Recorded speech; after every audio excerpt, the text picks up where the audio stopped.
En diciembre de 2015, la Asamblea General de las Naciones Unidas proclamó el 11 de febrero Día Internacional de la Mujer y la Niña en la Ciencia, con el fin de lograr el acceso y la participación plena y equitativa en la ciencia para las mujeres y las niñas. Con la finalidad de promover la organización de actividades en torno a este día, en España surgió la iniciativa el 11 de febrero. El objetivo principal de la iniciativa es visibilizar el trabajo de las mujeres científicas, pasadas y presentes. De esta forma se busca contribuir a crear modelos femeninos en el ámbito de la ciencia y la ingeniería, que ayuden a promocionar las vocaciones científicas en las niñas y que contribuyan a desmasculinizar la imagen de la investigación. Con el impulso del Departamento de Física y Química, en el IES Fernando III de Ayora, nos hemos adherido a esta iniciativa. Para ello, hemos realizado una jornada en la que hemos trabajado la invisibilización histórica de las mujeres, la existencia de la brecha de género en nuestra sociedad y también cómo es posible conseguir romper los estereotipos de género. Para ello hemos contado directamente con la participación de las alumnas y alumnos de Física y Química de primero de bachillerato, con Laura Bernases, la orientadora de nuestro centro, y con Ana Landete García, antigua alumna del instituto y actual supervisora de la sala de control de la Central Nuclear de Cofrentes. Hola, buenos días. Bueno, primero que nada, agradecer a María Isabel y a Vicky esta iniciativa que tiene como objetivo al final pues, visibilizar a las mujeres y fomentar la igualdad de género. ¿Vale? Yo voy a hablaros un poco, para introduciros el tema, sobre la brecha de género. ¿Vale? Como sabéis, pues, hay menos mujeres que eligen una profesión tecnológica y al mismo tiempo también a nivel de formación también eligen menos carreras científico-técnicas. Además, cuando ya están en el mundo laboral, las mujeres no suelen llegar tan lejos como los hombres a nivel de puestos directivos y demás. Y también perciben salarios inferiores ocupando los mismos, desempeñando las mismas funciones que los hombres. ¿Vale? Y además, el famoso techo de cristal, que supongo que habréis oído hablar. ¿Vale? Las mujeres lo tienen bastante más difícil y por eso cualquier iniciativa que podamos llevar a cabo pues será bienvenida para poder luchar contra esto. Como sabéis también, las mujeres han sido invisibilizadas a lo largo de la historia, no solo en el campo científico, sino en cualquier otro campo. Y eso no solo perjudica a las mujeres, sino también a los hombres y a la sociedad en general, porque realmente se han perdido el 50% de aportaciones que han hecho las mujeres, pero que han quedado invisibilizadas. ¿A qué se debe esta brecha? Pues no se debe a una menor capacitación de las mujeres, tampoco se debe a una vocación inferior, no se debe tampoco a un peor desempeño, sino que se debe a factores sociales, culturales y educativos que incentivan en menor medida a las mujeres. Esta realidad no es inamovible y se puede cambiar, ¿vale? Y en ello estamos. ¿Cómo podemos hacerlo? Pues sobre todo pues reflexionando y revisando la falsa creencia de que hay igualdad. Sí que es verdad que debemos alabar todas las iniciativas que se han hecho, todo lo que hemos avanzado, pero sobre todo no creer que ya está todo hecho, ¿vale? Reconocer públicamente que mujeres y hombres tenemos las mismas capacidades, derechos y responsabilidades y merecemos, por tanto, el mismo reconocimiento. También dar a conocer las consecuencias de la falta de igualdad y concienciar de la necesidad de acciones positivas, ¿vale? Para poder reducir esta desigualdad. También visibilizar a las mujeres. ¿Vale? Esta es una iniciativa que se ha hecho, no sé si conocéis, supongo que sí, la página de Mujer y Ciencia, ¿vale? En la que me he basado para hacer esta presentación, y allí hay muchas iniciativas que se están llevando a cabo ahora mismo para sensibilizar sobre este tema. Y también, pues, revertir los estereotipos de género. Pues bueno, aquí tenemos hoy una prueba, ¿no? Que hemos querido un poco cambiar los colores, ¿no? Y que, bueno, pues que al final ni los hombres ni las mujeres salgamos perjudicados con estos estereotipos de género. También facilitando información sobre carreras científicas. Para eso también estoy yo como orientadora, ¿vale? Para un poco informaros sobre todos los ámbitos donde podéis trabajar tanto chicos como chicas. ¿Vale? Y también dando a conocer las enormes posibilidades profesionales. Vi que aquí he preparado como un pequeño estudio, ¿vale? Sobre los profesores que hay en los distintos ámbitos. Por ejemplo, en física y química 2 profesoras chicas. En el ámbito de la biología, de 3, ¿vale? 2 son chicas. En informática, de 7, 3 son chicas. De mates, 3 de 4 son chicas. Y en las artes, 2 de 2. O sea que aquí tenemos una buena representación de la paridad de género.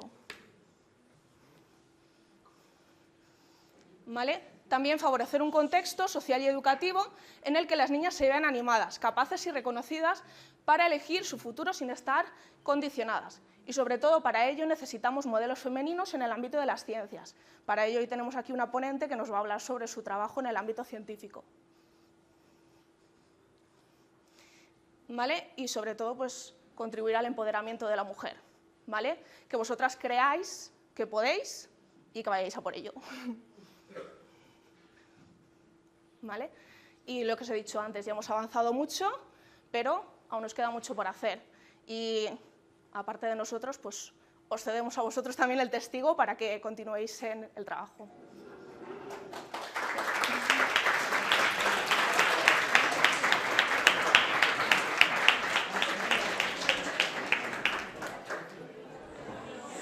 A ver, vamos a continuar con la actividad ahora. Toma. Da igual que no me hagas esto, que a mí me da mucha vergüenza. Venga, va, que da igual, que no, que me muero de vergüenza. Vale, ahora vamos a continuar con la actividad y para que veáis que una mujer puede ser científica, tecnológica y ocupar un puesto históricamente masculino, pues ha querido venir aquí a contároslo Ana Landete, que muchos la conoceréis.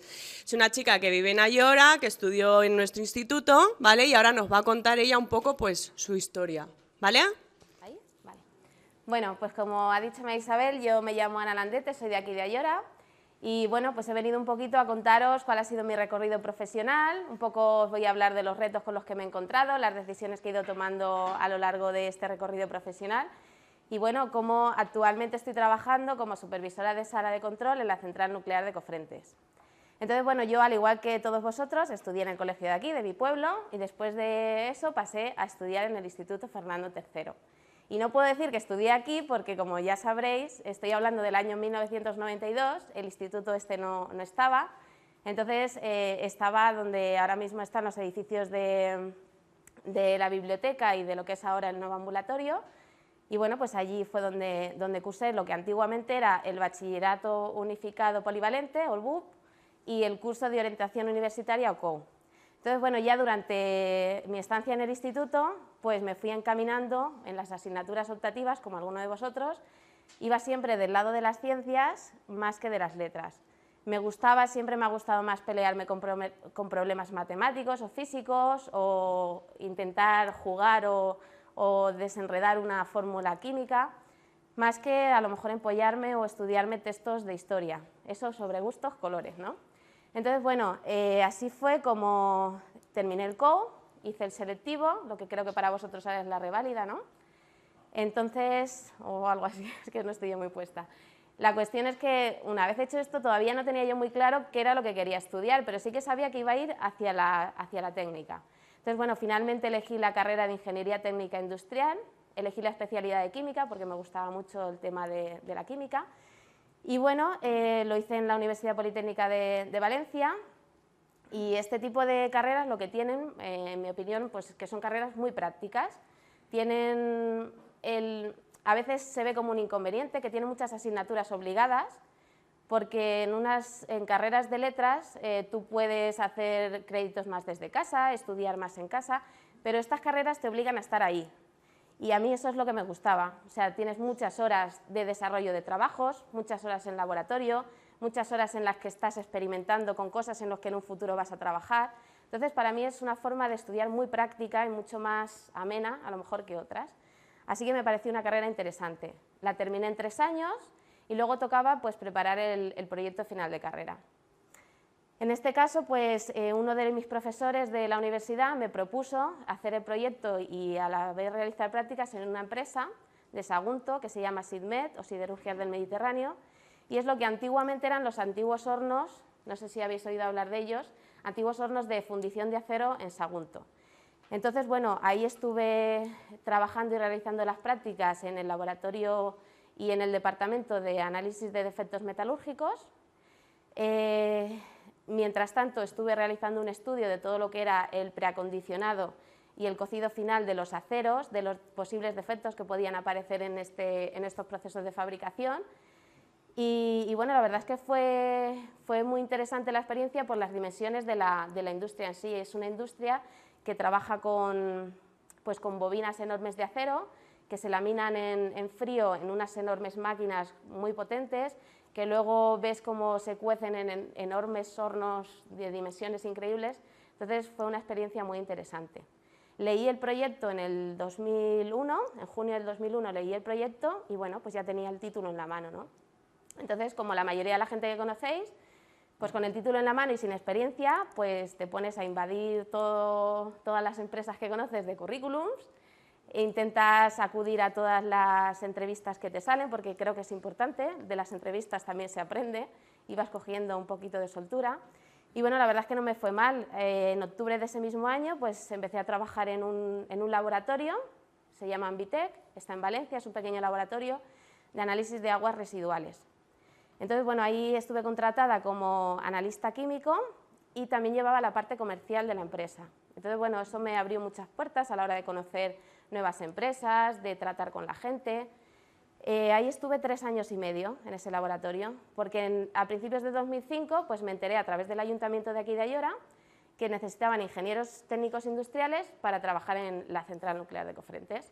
Así que bueno, me presenté al proceso de selección, no sabía en principio para qué necesitaban a esos ingenieros, pero bueno, pues poco a poco me fui informando y el puesto era de operador de sala de control de la central nuclear. ¿Y qué es esto? Pues al final es lo que vemos en la tele, ¿no?, a Homer Simpson.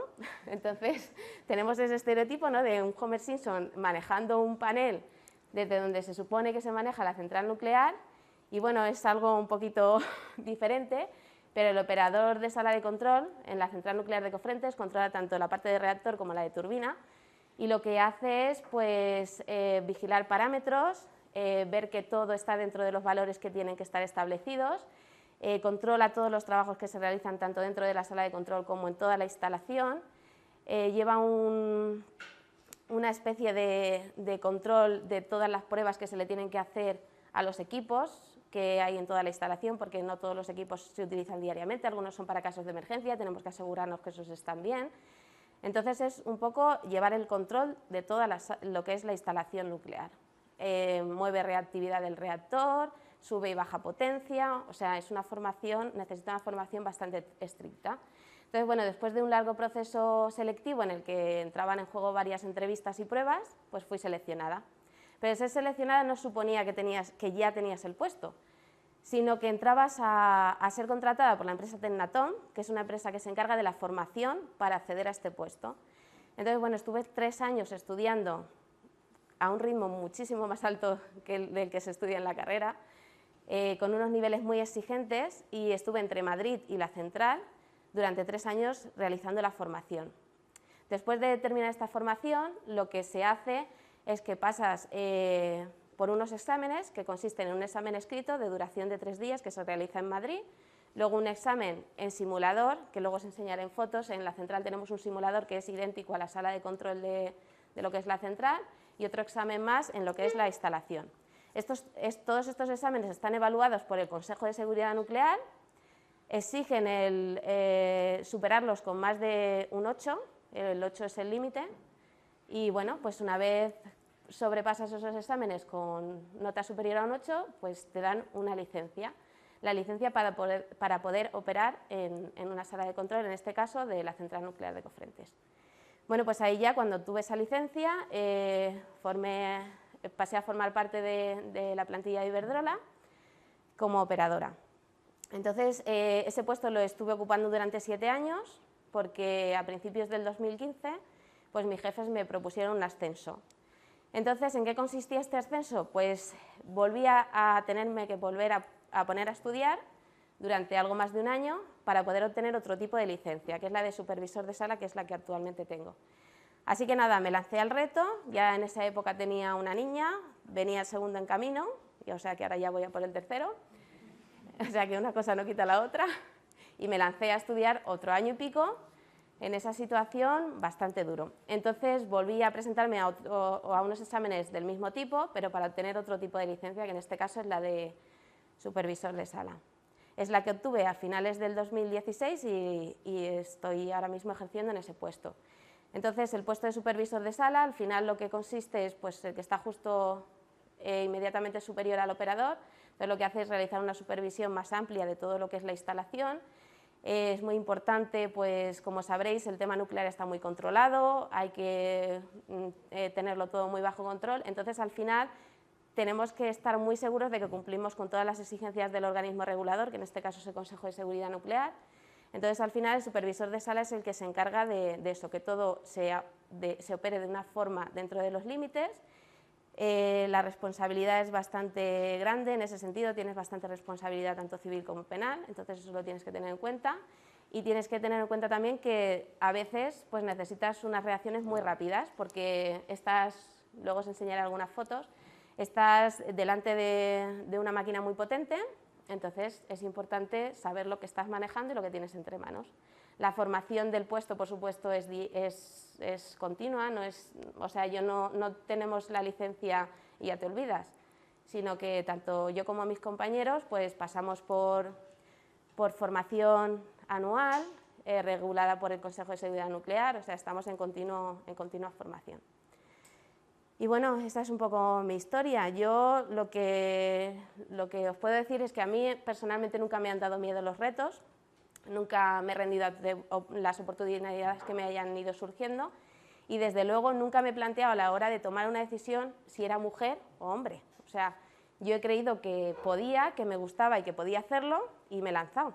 Entonces lo que yo sí que me gustaría transmitiros, tanto a las chicas como a los chicos, a los de ciencias o a los de letras, pues que creo que lo más importante es luchar por algo que te guste. O sea, yo desde el principio, cuando elegí la carrera que quería hacer, sabía que quería hacer una carrera que me gustase, porque pienso que cuando luchas o peleas por una carrera que no te gusta, pues al final, y conozco casos de amigas o tal, que se han lanzado pues por influencias de los padres y tal, al final es perder el tiempo.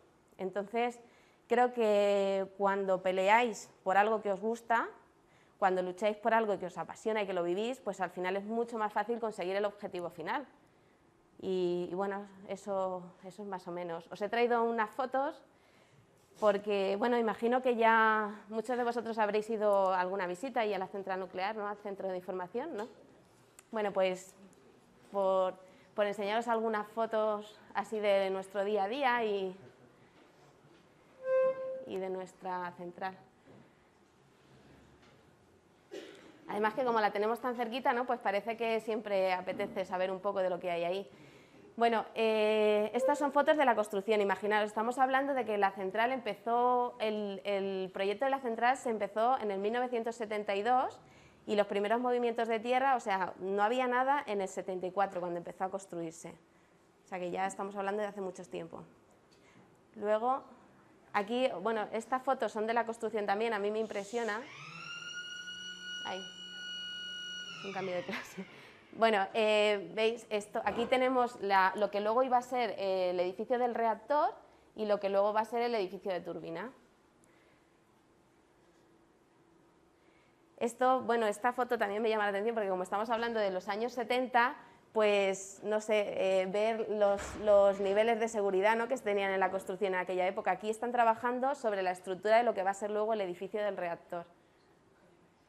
Y bueno, también un dato importante es que seguramente conoceréis gente y cerca de 5.000 personas, muchas de ellas de por aquí, de por la zona, estuvieron trabajando en la construcción de la central. Esto también, si lo preguntáis a vuestros padres y tal, lo recordarán, es el transporte de lo que es la vasija del reactor, donde luego vamos a tener el combustible nuclear, el transporte de la vasija, que vino a través de carretera, bueno, hubo que reforzar puentes y tal, y ese es cuando ya fue montada en la posición vertical que tenía que quedar. Las torres, que es lo que más nos llama la atención cuando pasamos por la carretera, que no dejan de ser torres de enfriamiento de un agua que luego os explicaré para qué la necesitamos, tienen una altura de 121 metros y por eso es lo que más impresiona, ¿no? Pero al final no dejan de ser torres de enfriamiento convencional como puede ser de cualquier otra industria. Aquí sí que tenemos, ya os he traído la foto de, esta es la primera carga del núcleo, ¿vale? Entonces, como veis, esto es un elemento combustible que no sé si alguna vez habéis visto. La longitud de cada elemento combustible es de 3 metros, casi 4 metros, 3,80.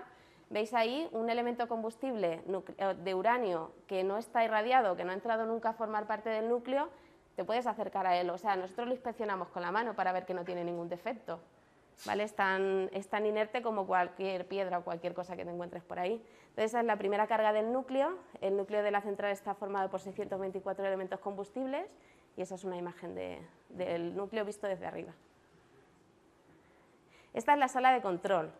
Vale, la primera conexión de la red eléctrica en la central fue en 1984. Entonces, quería enseñaros un poquito esta foto porque llama mucho la atención. Vosotros que os habréis creado en la época ya del móvil, la tablet y los ordenadores, pues fijaros cómo era la sala de control en aquella época, o sea, en las mesas. Este es el que actualmente es el puesto de supervisor de sala y estos dos son los operadores, no tienen un ordenador en su mesa, o sea, trabajaban con papel. Hoy en día parece increíble, pero todo se movía por papel.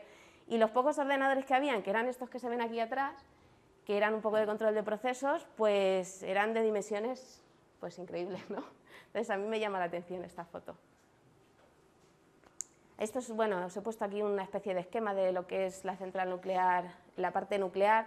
Esa es la vasija con todas las contenciones que tiene una contención metálica, más otra de hormigón, más un anillo de blindaje entre medias, o sea, un poco así un desgajado de lo que es la central. Otra foto de los elementos combustibles, veis, ahí están inspeccionando los elementos combustibles cuando nos llegan nuevos a la central. Vemos que no tienen ningún defecto y luego ya los metemos al núcleo para empezar la operación de la planta. Y bueno, pues eso, llama la atención algo que luego tiene tanta energía y tanta potencia, pues que en un principio es totalmente inerte. Y bueno, esto es un esquema muy simplificado de lo que es el funcionamiento de una central. Cualquier central de producción de energía eléctrica lo que hace al final es tener un circuito de agua que transforma con aporte de calor en vapor. En nuestro caso, la particularidad que tiene la central nuclear es que ese combustible o esa energía se saca del combustible nuclear, transforma ese agua en vapor, el vapor mueve una turbina, que la turbina hace girar el generador y es el que produce la energía eléctrica. Y luego, este vapor que hemos utilizado para mover la turbina lo condensamos con agua que procede, o sea, vosotros lo que veis en las torres, que se ven por la carretera, es este circuito. O sea, no deja de ser un agua que utilizamos para condensar el vapor y vuelve limpia a lo que es las torres para volverse a enfriar. Una vista así un poco general de la central, con todos los edificios y tal. Esto, bueno, es lo que nosotros llamamos la planta de recarga, que es la parte alta de la central nuclear, lo que es el edificio del reactor. Entonces, bueno, aquí abajo estaría todo lo que es el pozo seco y la vasija. Cuando en operación normal, ahí se ve una foto sin agua, que se ve más claro, debajo de esa cúpula sería donde está la vasija. Aquí lo mismo, mira, aquí tenemos una foto, esta también, es que no sé si la veis muy bien, pero llama la atención también cuando ves un elemento combustible que ya ha sido irradiado bajo agua, el llamado efecto Cherenkov. Y es un efecto que se produce porque los neutrones dentro del agua van a una velocidad mayor que la velocidad de la luz y entonces nos devuelve una luz azul fluorescente que es muy llamativa de ver. Estas son las piscinas de almacenamiento del combustible que ya tenemos gastado y lo mismo, como ya son elementos irradiados, tienen ese efecto azul que es curioso de ver. La turbina. Dentro de lo que son estos cuerpos estaría la turbina girando con el vapor y esto es el generador que da vueltas en el mismo eje que la turbina y es el que nos produce al final la energía eléctrica. Y bueno, la sala de control, este es nuestro lugar de trabajo y os he puesto aquí una foto porque veis arriba, o sea, la que es grande es el simulador. Cofrentes tiene lo que es un simulador exactamente réplica idéntica de la sala de control. Esta sería la sala de control, la de abajo, la real, y arriba vemos que tenemos un simulador para practicar. En él practicamos escenarios de accidentes posibles, cosas que pueden pasar y para las que debemos de estar preparados por si ocurren. Y entonces utilizamos esto, pues entiendo que pues como los pilotos de avión utilizan un simulador de avión o como tenemos eso, la réplica idéntica del simulador para practicar, para saber reaccionar. Esta ya es la sala de control real y bueno, pues la sala de control se divide en dos partes, una nuclear, o sea, aquí tenemos todo lo que es la parte nuclear, aquí estaría el modelo de visual del núcleo que se dice, donde tenemos información sobre la energía que estamos produciendo, la posición que tenemos de barras de control y todo lo que concierne al núcleo. Toda esta parte de aquí, fijaros, todo esto normalmente está parado, son sistemas de seguridad. O sea, todo esto serían sistemas de seguridad por si acaso el núcleo necesita alguna reacción, nosotros acudimos a ellos. Y luego toda esta parte sería la parte de producción de energía. ¿Vale? Y bueno, ya por último, pues muchas gracias por vuestra atención. Ahí estoy yo en mi puesto, junto con mi sala de control. Y nada más.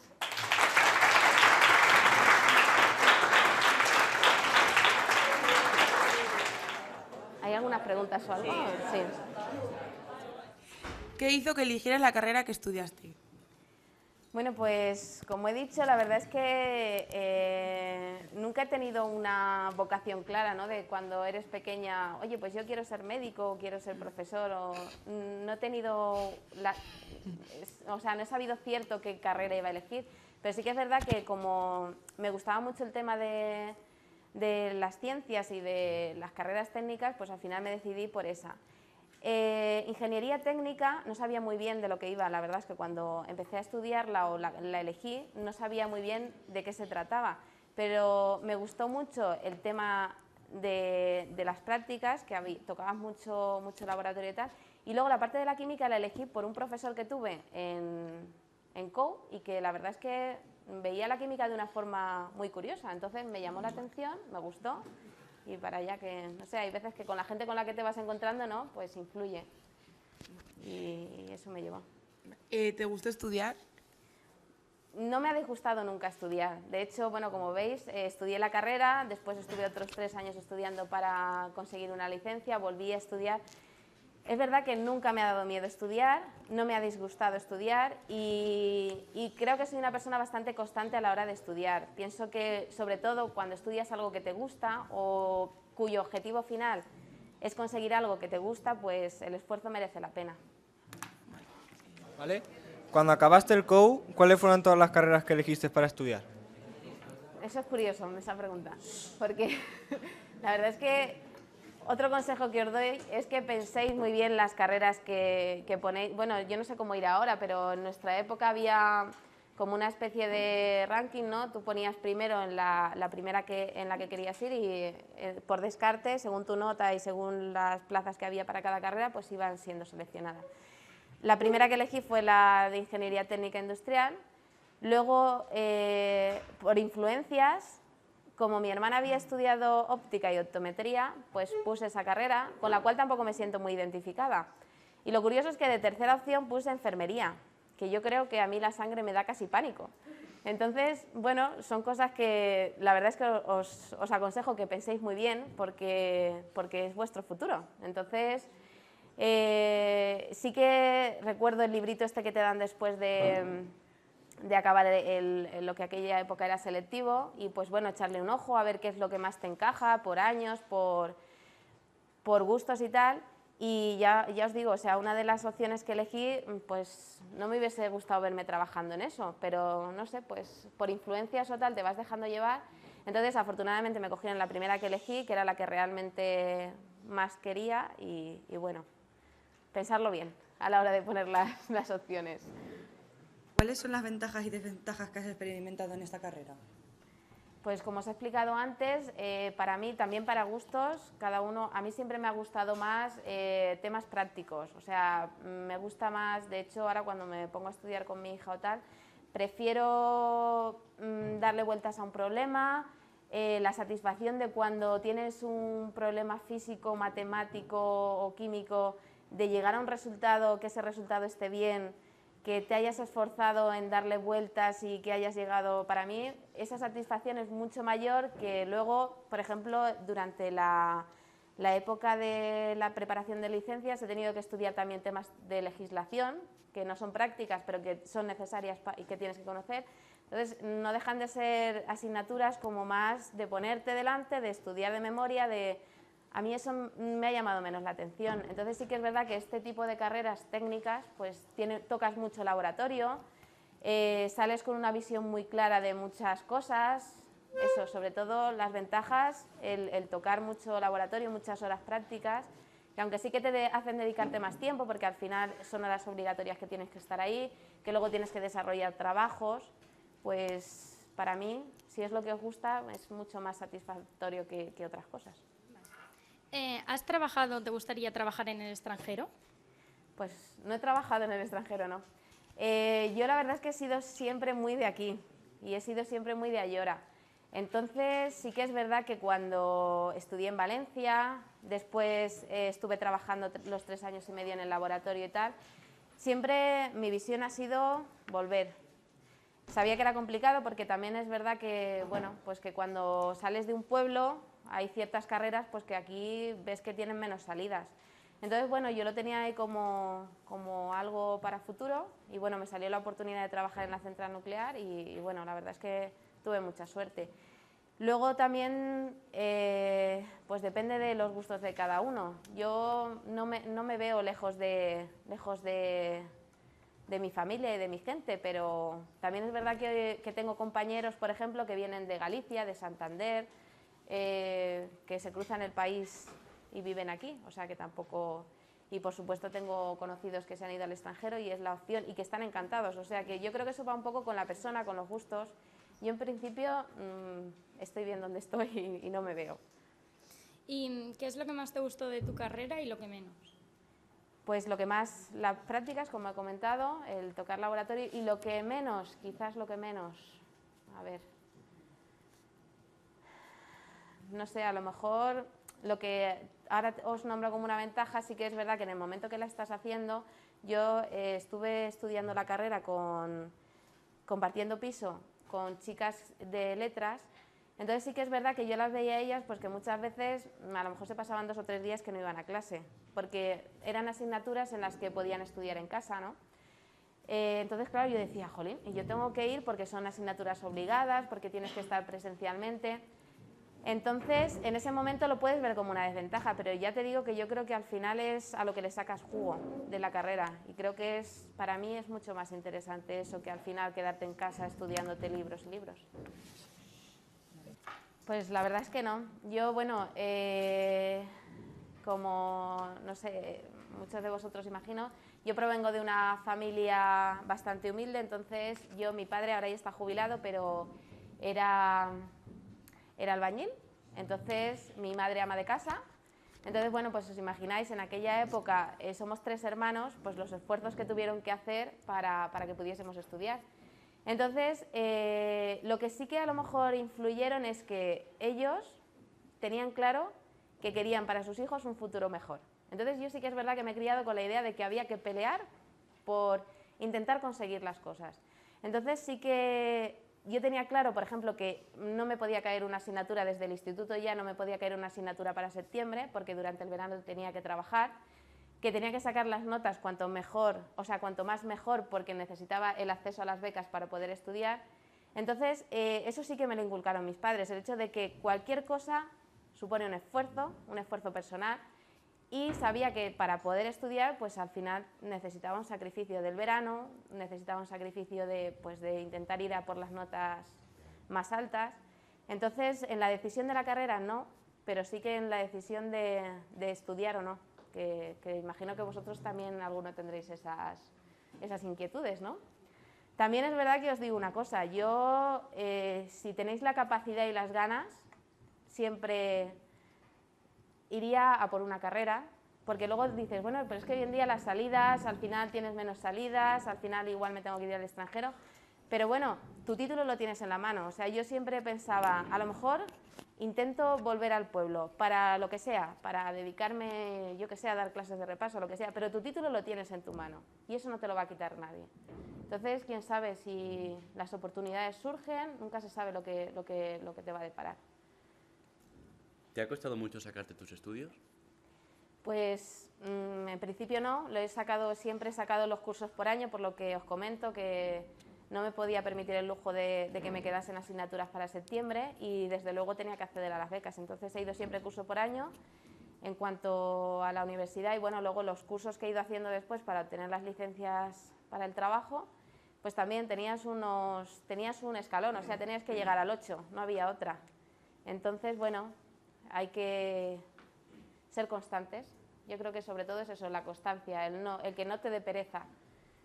También he salido, o sea, he sido joven, he salido, he pegado todas las fiestas que me he tenido que pegar, nunca he dicho que no a una cena con amigos, a un fin de semana no sé dónde. O sea, yo creo que siempre se puede tener todo. Con esfuerzo, claro, pues cuando estás en casa delante del libro, pues no te pongas a mirar las musarañas. Si tienes una hora para estudiar, aprovecha esa hora. Esa, sobre todo, y a la hora de estudiar después en el trabajo, esa ha sido mi filosofía, porque sobre todo la segunda vez que volví a estudiar ya con una niña y un niño, pues claro, dices, quiero disfrutar de mis hijos, no quiero estar encerrada estudiando. Entonces, el tiempo que estés estudiando, aprovéchalo, sé constante, y luego ya cuando estás fuera, lo disfrutarás más. ¿Pensaste en esta carrera porque tenía muchas salidas o porque realmente te gustaba? Porque me gustaba. Ya te digo que cuando la cogí, en principio no sabía hacia dónde se dirigían las expectativas de la carrera. O sea, luego sí que es verdad que cuando empiezas a hacer la carrera y a hablar con compañeros, pues ves que en ese momento las carreras técnicas tenían bastantes salidas, las que en ese momento se cursaban en la Politécnica. Sí que es verdad que, sobre todo carreras técnicas, han tenido bastante salida. Pero en un principio no la elegí por eso. ¿Y te ha costado mucho llegar a tu puesto de trabajo actual? Pues me ha costado.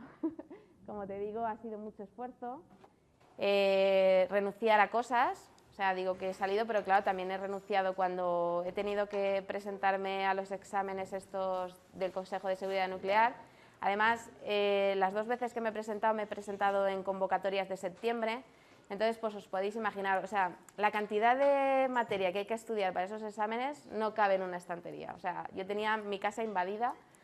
Creo que cuando nos pasaron la información de este último examen que me preparé para el 2016, el número de archivos era de 2.500 o algo así. O sea, es un esfuerzo, pero a mí me encanta mi trabajo. De hecho, muchas veces ahora con el tema del embarazo y tal, claro, también tenemos unas limitaciones. No podemos entrar a zona controlada, entonces a la hora de gestionar el trabajo con los embarazos, bueno, pues es un poco especial, es diferente a los chicos, en ese sentido sí somos diferentes. Pero siempre he tenido claro que mi trabajo me gusta y que sigo peleando por él. Entonces, cuando vuelva a dar a luz, volveré a mi puesto de trabajo que tengo actualmente y bueno, siempre todo es posible. ¿Crees que la ciencia tiene un límite moral? ¿Tiene un límite moral? ¿A qué te refieres? Por ejemplo, ahora estamos hablando de nuclear. Lo que te comentaba antes de los neurobiólogos que trabajaban con ratones, el tema de matar animales para el bien nuestro. En este caso no eres neurobióloga, trabajas en una central nuclear. ¿Crees que eso tiene un límite? O sea...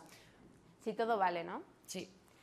Bueno, pues yo creo que depende el caso y depende el fin. Por ejemplo, en el primer caso que me hablas de animales y tal, yo creo que se han hecho enormes avances en la ciencia, ¿no? Gracias a la gente que ha experimentado con animales. Entonces, claro, cualquier persona que le digas que un familiar suyo o él mismo tiene un problema médico que se puede resolver matando animales o tal, pues vamos a proteger a los animales, pero hasta cierto punto. Entonces yo creo que todo es cuestión de equilibrio. En el tema nuclear, por ejemplo, también siempre estamos en un punto de mira. No todo vale, o sea, no todo vale, no vale hacer experimentos, pues a lo mejor como hacen algunos países de temas nucleares y tal. O sea, yo creo que el bien, o sea, el fin no justifica los medios, ¿no? Y entonces al final depende del coste-beneficio, ¿no? Yo creo que en el tema nuclear, como al final es lo que queremos obtener de él, es una comodidad, ¿no? Como puede ser la energía eléctrica, pues todo tiene sus límites. Y así estamos, muy reglados y muy limitados por por un Consejo de Seguridad Nuclear que lo tenemos diariamente con nosotros y que nos controla y que nos exige ciertos límites. ¿Crees que son importantes los idiomas para el desarrollo de tu carrera profesional? Pues vamos a ver, yo concretamente en el mío he tenido la suerte, y digo la suerte porque no soy muy buena con los idiomas, que no es imprescindible, ¿vale? No es imprescindible porque la central nuclear de Cofrentes al final, para lo que yo me preparé, es para trabajar ahí. Entonces sí que nos vienen muchos inputs y cosas de... Trabajamos con gente de General Electric, que son americanos, pero nunca hay una barrera de idiomas, porque siempre hay traductores por medio, siempre... O sea, mi puesto en sí no exige idiomas, pero también digo que cuanto más mejor. O sea, yo ahora a mis hijos, pues mi niña ya va a inglés, o sea, les intento inculcar que cuanto más mejor. Y además si hay algo claro, y creo que es un talón de Aquiles que tenemos los de nuestras edades ya, es que a nosotros nos empezaban a introducir el inglés pues cuando ya íbamos a sexto. Entonces, claro, gente con 13 o 14 años empezar a oír un idioma, pues es muy complicado. Entonces sí que es verdad que vosotros que tenéis la suerte de haberlo vivido desde inicio, pues vamos, yo no desaprovecharía la oportunidad, porque ya te digo que yo he intentado en varias ocasiones volver a coger un poquito de nivel, y es que como no seas muy constante, cosas que a vosotros ahora mismo os cuestan muy poco, pues conforme vas entrando en edades cada vez cuesta más. Así que aprovechar todas las oportunidades de idioma que tengáis. A mí me encantaría, por ejemplo, que en un futuro mis hijos pues tuviesen alguna estancia en el extranjero. Si alguno tenéis la posibilidad, yo creo que son cosas totalmente recomendables. ¿Ya está?